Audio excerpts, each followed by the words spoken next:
what many of us call listening is not listening. It's preparing to make your own speech or to say your own next. In other words, when somebody is speaking to us, instead of giving the person full attention, full focus, and absorbing what the person is saying and focusing on trying to understand what the person is saying, instead of us, investing our energies on that, what we do is, while someone is speaking to us, we're busy preparing what we're going to say next. And that's where we miss it a lot of the time, because sometimes we don't really understand what the person said. We've got to focus on what the other person is saying.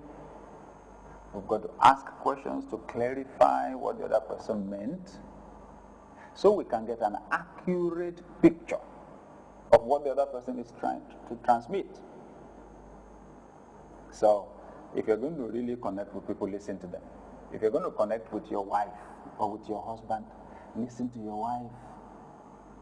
Listen to your husband. There's got to be listening time. When you ask simple questions, how was your day? Who were the people you met? What happened at work? Just so that you can get to know where the person is at and you can empathize with the person. Listen to your children. Very important. It builds their self-esteem, oh yes. But then more importantly, you can track problems before they develop into big issues. Listen to your children. Listen to your friends. Listen to your colleagues. Listen to your boss. When you get an instruction only halfway and you run away, your mind is completely distracted, you get only half of the instruction. At the end of the day, you may lose your job. Listen. If you want to build connections, listen. Don't force your ideas down anybody's throat. Everybody, is entitled to his or her own opinion. Good. To connect with people, develop sound listening skills. Now, as you listen to people, what you want to try to see is the perspective from the other person's view. Two people can look at the same thing and see two different things. That's life. Sometimes when people have a disagreement, it's what we call a misunderstanding. They're looking at the same issue from two sides. Both of them are right, and they only need to have a complete view or complete picture of it. It helps a lot. So, learn to listen to people. Well, let me add one other very important tip. Smile at people. You want to have friends? Smile at people.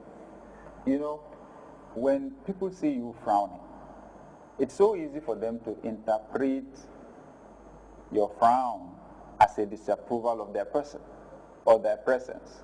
So easy. If you're frowning, your face communicates a lot. If you smile, you communicate friendliness. If you frown,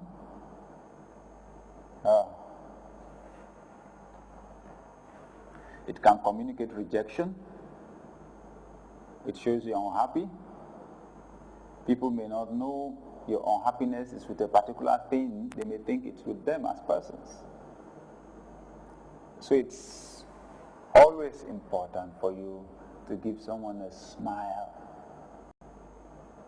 It causes them to lower their guards. Smile. You can smile at a stranger. If you want to connect with people, smile. When somebody shows up, smile. It communicates to the person, I'm happy to be in your presence. Okay, I'm happy to be with you. It helps people to be able to cooperate with us. I know some of us in leadership positions or who are managers think that we will not be effective if we smile. You know, we want to frown, we want to look hard, we want to look tough, you know. But what it does is, it may cause people to fear you, but it will not help them to love you. So they may obey your instructions out of fear, but it won't be because they genuinely care for you. And you don't know the day when with that frown you will hurt someone, hurt their feelings. It's better to smile. Well, I think that there are medical benefits, in fact, for smiling, because the medical scientists say that the number of muscles that you employ in smiling is about 1/3 of the number of muscles you employ when you are frowning. Okay? So you get old quickly. You develop wrinkles on your face if you frown all the time. You've got to look friendly for you to attract friends. You want to connect with people effectively. Put on a smile. Make people feel good in your presence. I believe absolutely that that is a winner. Any day, any time. I find that most times when I smile at people, they smile back at me. It's almost instant and almost always guaranteed, except if someone is really, really sad. I mean, maybe the person's just been bereaved. And in such a case, anyway, I'm not likely to smile at someone. So, smile at people. Don't frown. And always remember that other human beings are critical to your effectiveness, either in career, in marriage, or in your finances. Treat people good. This is important. Treat people good. Treat them with value. Treat them with respect.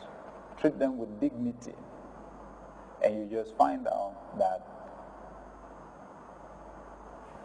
you will have a good hand of how to build a relationship. And relationships will turn around to bless you and prosper you and increase your impact and your capacity to fulfill your dreams.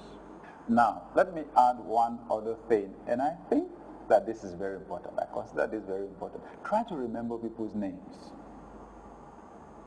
People's names are very important to them. That's one word that each person hears practically every day of their lives. Each person's name sounds like music to their ears. Take interest in remembering people's names. Now, that can be tough if you get to meet a lot of people like I do. I learned a simple technique many years ago. And it is that when someone introduces himself or herself to you for the first time, you call the name out. Repeat that name. It helps the mind. Your mind files away the person's picture. When you call out the name again and again, it registers along with that picture in your mind. So, say that name again and again and again and again and again and again. It's more likely that if you see the person only a few days after, you'll be able to recollect the person's face. And then also likely that you remember the name. Remember people's names. Try and remember people's names. Makes a world of difference to them. It establishes a bond of connection between you and the person. Names are important. Try to remember names. Now, if you do get to forget a name, don't feel ashamed to ask. Sometimes I feel ashamed to ask. I must